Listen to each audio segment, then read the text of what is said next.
I'm attending Six String Sanctuary, a guitar camp hosted by Nuno Bettencourt primarily, and Rick Beato is here, Eric Gales, and a few other really prominent guitarists. We just had our orientation. They all spoke a little bit, and Nuno had a really good moment where he was talking about the power of the individual and how you are unique.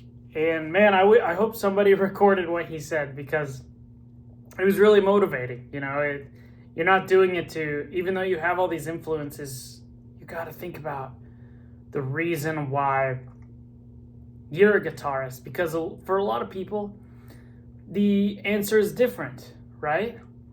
And so that's what you got to think about when you're playing. And when you're playing, are you playing guitar, or is it just an extension to you, your body and your mind? And when it's an extension to you, your emotions come out in the playing, and it requires more thinking, and it moves people more than just mindless playing ever could. So yeah, this is a different video than normal. I've been starting to make some content and videos.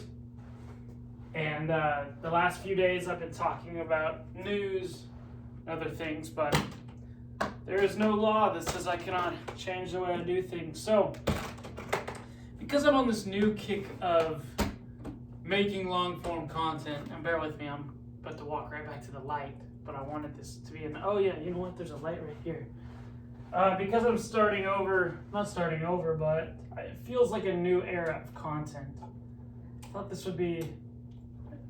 This light isn't turning on. I thought this would be an okay opportunity to reintroduce my main guitar. So this is a Les Paul.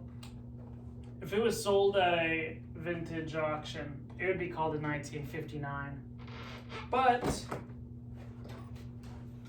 it was made in 2007. So it's exactly how a 1959 Les Paul would appear. And yeah, it says Les Paul. It says model at the end, which is how they did it at first before they wrote standard.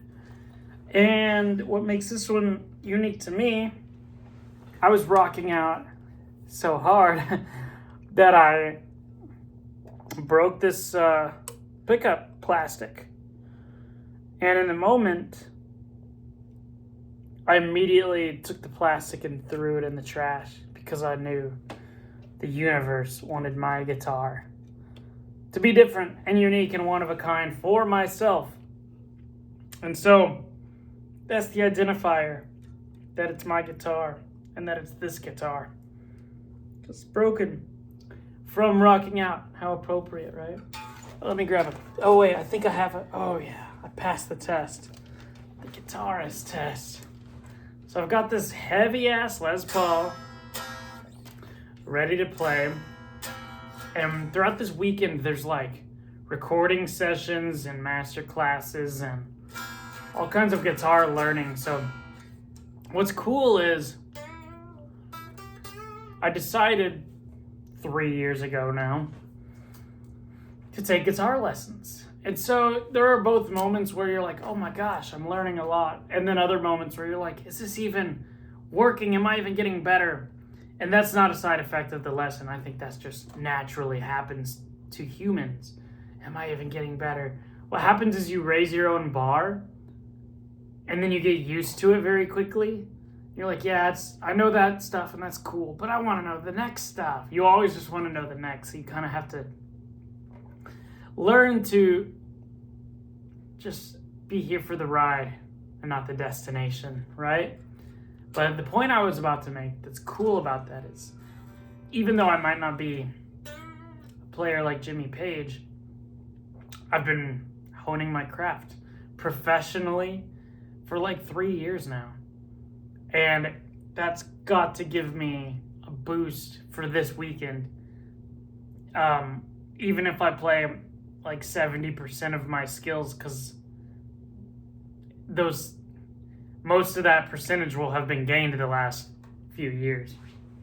So I've got myself in this position where even on the spot, I'm significantly better than when I just wasn't studying guitar a few years ago. So that's just the power of taking lessons and really studying your craft, because you'll learn along the way, and then when the things like this happen, you're more prepared, right?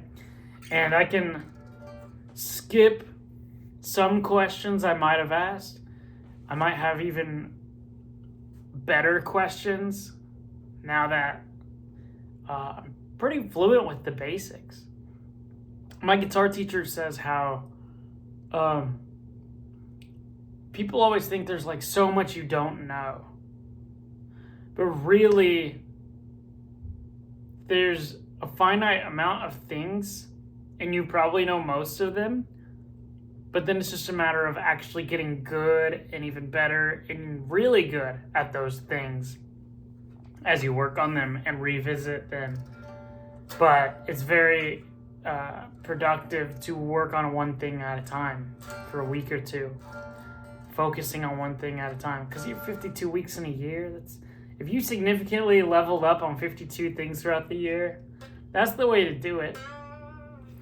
But yeah, you know what? I'll play you the newest thing I've written. I wrote this a couple nights ago, and it's just a quick thing. I don't know lyrics or a change, but I've been doing this and I think it's pretty cool.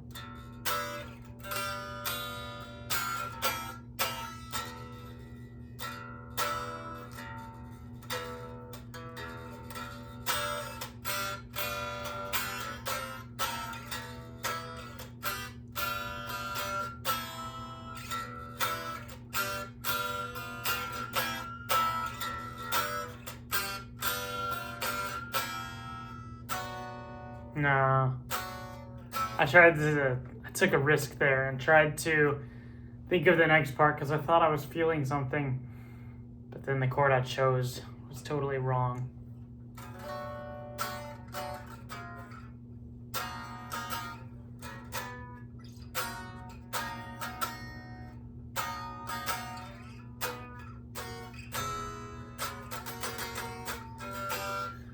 Well, thanks for tuning in.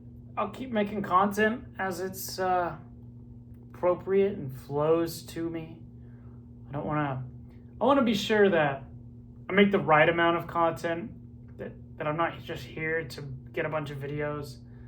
I want to learn guitar and then just whip out the phone at the right moments, and hopefully it all comes together. No, I know it will all come together. That's what this weekend and lifestyle is all about. It's just letting things happen and trusting they will, which they will. So, thanks for watching. Stay tuned.